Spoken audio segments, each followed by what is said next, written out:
much for giving an opportunity Abbtakk News for an interview, and we are honored, and the Pakistan is thrilled to see you on the TV. Thank you very much, Dr. Nergis. Well, thank you, Karan, for having me. Tell me something about you, who you are, where you grew up, how you came to the United States. Sure. So I was born in Lahore, but I grew up in Karachi, in Pakistan, and I came. I went to school there at Convent of Jesus and Mary. I did my O levels and my A levels there, and then I came to the U.S. to go to college in 1986. I went to Wellesley College, and after I finished at Wellesley, I went to MIT as a graduate student. I did my PhD at MIT in physics. And I went to Caltech as a postdoc, and came back to MIT to be on the faculty here. So that's my story. So most of the women I know actually, they go for medicine, they go for engineering, and they go for other science and arts. What made you choose this physics, and you took as physics as a major, then go all the way to postgrad? So what made you come to this field? I think there's two pieces to it. The one is that I actually could not have done anything in the life sciences. Even when I was in high school, we used to have to do dissections, and I just could not bear that.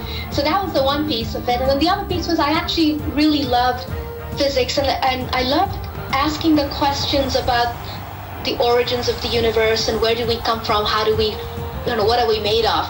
And those things just seemed to be the answers that physics could give. So between those two things, I had, no choice but to be a physicist. So when you're working on this, very famous LIGO project, and it is nobody knows what is the project. They know there is a project called LIGO, and there is some gravitation have involved in this, and something has discovered from Einstein to this place, and a Pakistani woman, Nergis, is involved in this project, and they're very proud of it. What made you motivated to come to this project especially? This is something really important to know. It was really quite an accident that I started working on LIGO. It was in my first year in graduate school that I met Ray Weiss, who was a professor at MIT. He was one of the inventors of LIGO, and he became my PhD advisor. And so quite by accident, I kind of joined his group. But after that, there was a series of things that were not accidents, which was, I got very good mentoring, and I actually really loved the science behind it. So in Weiss's group, there's a lot of emphasis on experiments, on building things with your hands, designing, thinking through, and I really loved that aspect of it. So it was part accident, and then after that there was a lot of good mentoring and wonderful opportunities to do interesting science. So since we are working, we are talking on the project. Mm-hmm. In simple words, everybody should understand what is a project. What is this project, and what did you thought this project will bring it to you, and what is the outcome of the project in simple English? Yeah, so what is the project? So first of all, let me talk about that because it will set the scale for the results. So the project is actually two enormous, actually, they're 4-kilometer long detectors. They're observatories. You can think of these as telescopes, but instead of being meters to tens of meters in size, these are kilometers long. And when you get to science of that scale, it's inherently very collaborative, and it essentially involves over 1,000 scientists from dozens of countries over at least 3 continents. So it's a fairly big international project. Now, what did it do? Why are we all so excited about the science? So essentially what we have done is we have detected for the first time gravitational waves. And gravitational waves they're given off by objects due to their gravity. So everything we kind of look at in the universe with telescopes involves light. We collect light from objects. Whether it's optical light that our eyes can see or X-rays, it doesn't matter, it's light. Now there are many objects in the sky that are dark. Black holes is a good example. And if you want to know about those, you have to find some other way to see them. And in our case, what we've just done is for the first time we've used the signature of gravity to see them. So that's really what's very big about this, is that it's a little bit like when Galileo pointed, the very first telescope that we have documentation of is Galileo 400 years ago. And as soon as he pointed a telescope into the sky, he noticed certain things that we had not known before. And that's sort of where we're at now. And so one of the things I like to speculate about is 400 years from now, what will people think? What will humanity think of this moment in time that we're experiencing right now? Great. It seems like it's a huge project, and multinational, like people from Europe, Australia, America, Asia, they're involved in this project. So it's a huge project. What was the budget of the project? How big was the budget, and who funded the budget? And how did you secure the budget in the beginning when you started the project? Yeah, so, as soon as you get to science of the scale, it is not cheap. It's actually very expensive. So the total cost of LIGO is something in the range of $1 billion over 2.5 decades or so. So it's not $1 billion right up front. And the vast majority of it, but certainly not all of it, has come from the U.S. National Science Foundation. But there has been significant contributions from partners in Europe and Australia, and soon to be in Asia as well. So it's a very big project. So how did you justify the funding? Like you have mentioned, it's take 2 decades of the work on this project. And how do you, the stakeholder, they are interested to see the results of the project, and setting up the milestone, getting the milestone, those kind of things. How can you visualize if you're working with something which is hypothetical, which is on the air, you don't know whether you'll be able to prove it, and what was the method that you use on that? Yeah, so whenever you embark on a project like this that's big, and to some degree a little open-ended, you don't know exactly what moment in time you're going to have a big discovery. You still have to have milestones in place for how you get that done, and those milestones are extremely tangible. You're building an observatory. The first thing you have to do is you have to put up buildings. Real buildings should be standing at the end of that process and behaving the way they should. And those are milestones that we have in place and completed and checked. Similarly, once you start putting the guts of the detector in, whether it's the vacuum system or it's the actual detector itself, you have real milestones of, vacuum system is completed and holding vacuum at the level that we wanted. Then we put in some vibration isolation system, check it, make sure it behaves. So every part that was built had a set of milestones that we could check and say, okay, it's working as it should. And that's completely essential. You can't have a project like this that goes over decades and simply get a big infusion of money and then someone comes and checks 10 years later, how's it going? So these are very carefully monitored projects. Great. So probably that you are now celebrity in Pakistan. Everybody's loving you, having inspiration from you. That a woman in America is well known, and not only Pakistani media, international media is giving you your spotlight for your efforts for so long, and now you have proven it. How do you feel as a Pakistani woman in US and giving recognition for Pakistan, actually giving it back to the country? How do you see it? So first of all, I'm totally astonished at this sort of minor celebrity status. I'm grateful, but completely astonished. I'm just a scientist who loves to do science, and somehow it is very nice to get recognition for something that you love doing anyway. So that's wonderful. And I think the way that I think about this is that my greatest skills are in doing science and in experiments, and I will continue to do those.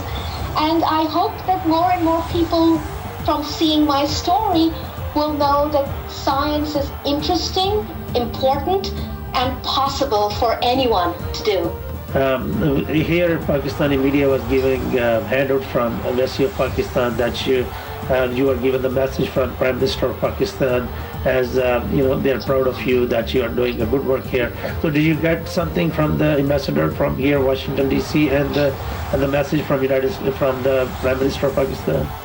Yes. So I got a phone call from the ambassador, and then I got a letter also from the ambassador, which came in an email. And so again, I'm just completely humbled at attention at that level, and but I'm also very grateful. I'm actually very pleased that at the highest levels of government there's attention to science.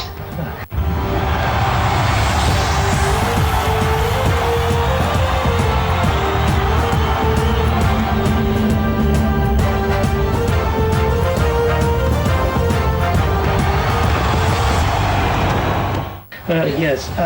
So since we were talking about the government in Pakistan, if they wanted to set up the same environment where people do the research, people want to do long-term research, the same way this research for more than 2 decades, and what is the advice that you will give to the people, the higher ups in the government and the bureaucracy and the politics, that how they can set up such kind of environment where the professor, the student, they can collaborate a new project. How do you see how can they get started? You see, there's a couple of parts to answering that question. So the one is something like this, where you're going after a very fundamental scientific result. This is not something where we're inventing a technology that tomorrow will show up in our households. This is very long-term investment, and those technologies will come out of even scientific projects like this, but not in the time scale of years. This is much longer view. So my biggest advice would be to do science of this kind. You have to be thinking about long-term investments, taking the long view. And that doesn't mean that everything we do is like that, because then that's not sustainable. But if you have a certain amount of funding for science and technology, some fraction of it should be earmarked as long-term investment, something that gives rise to get something that can generate a very big result, but is risky and can take a long time. So that would be my advice, is to have some long view of things. So if people of Pakistan and the government of Pakistan or those universities or the research institute will invite you to come to Pakistan and set it up and help them set it up, some kind of infrastructure for the research, what will you say on that? So I would be completely honored to be asked. The truth is, I'm at a point in my career where I'm still doing science. I'm interested in results from that my students and coworkers are generating in our labs, etc. So it might be a little too early for me to become a policy and type person. I think it's really important that people think about these things, and I will too, but I'm not sure if this would be the right time for me to do that. So do you have any plan anytime soon? Because I think it's the right time to go visit Pakistan. Do you have any plan in the near future to go visit Pakistan?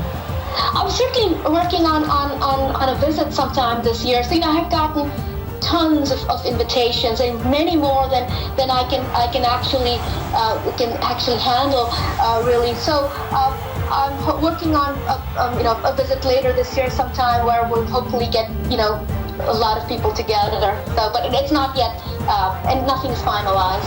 Okay, so one question on the project.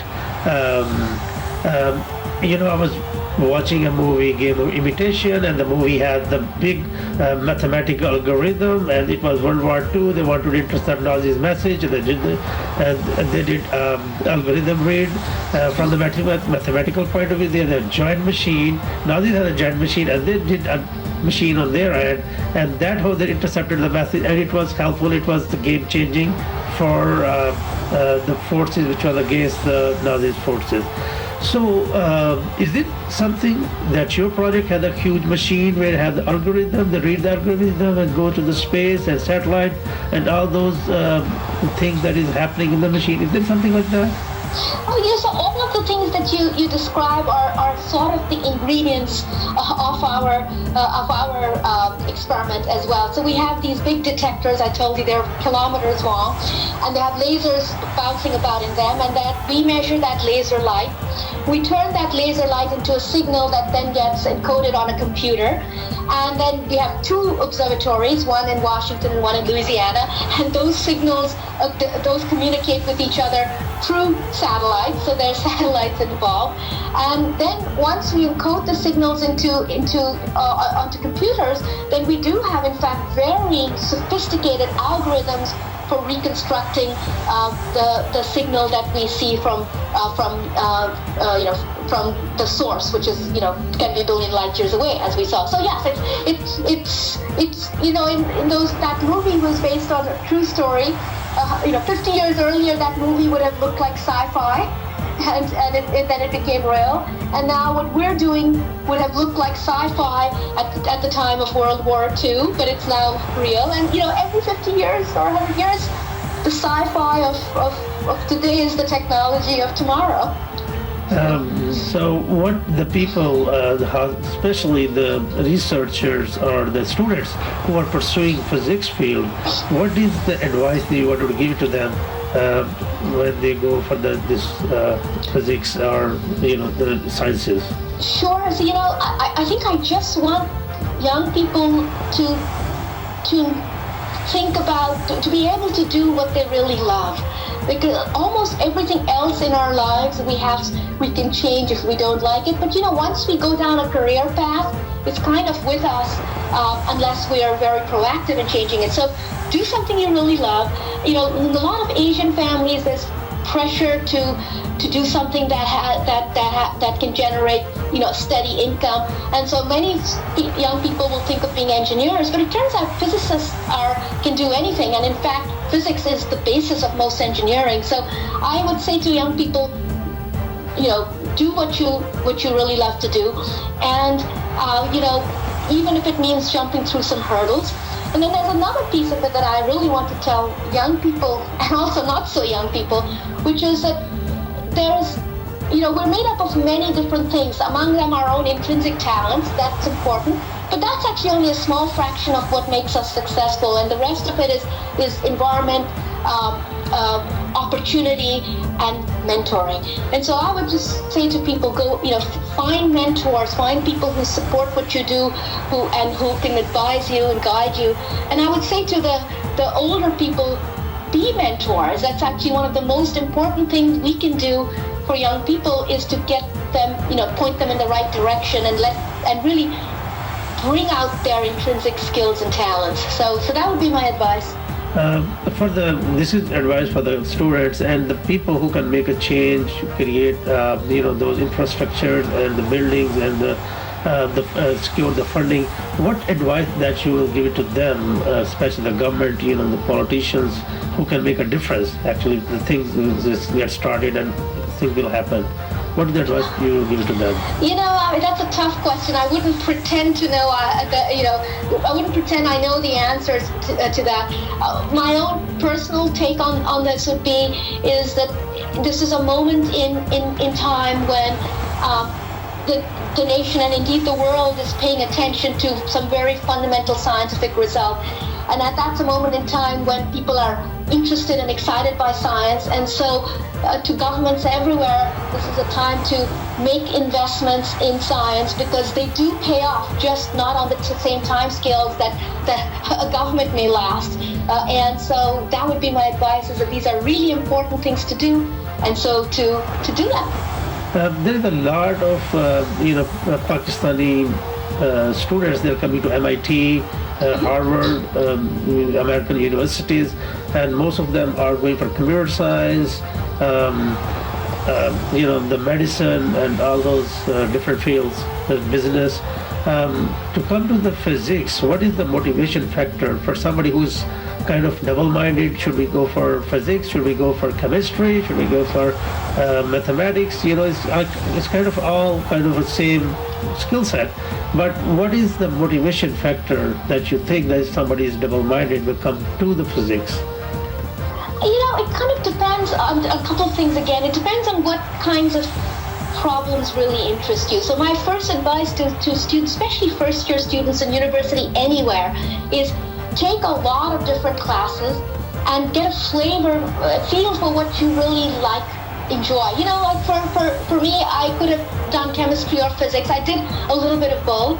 And then I realized I just enjoy physics more. And it wasn't because there's anything wrong with chemistry. I just enjoyed physics more. So that would be my first advice, is to try a lot of different things. Look, you might think you want to be a physicist, and you take your first philosophy class and you realize that, okay, really that's the thing that excites you the most. It could be that different.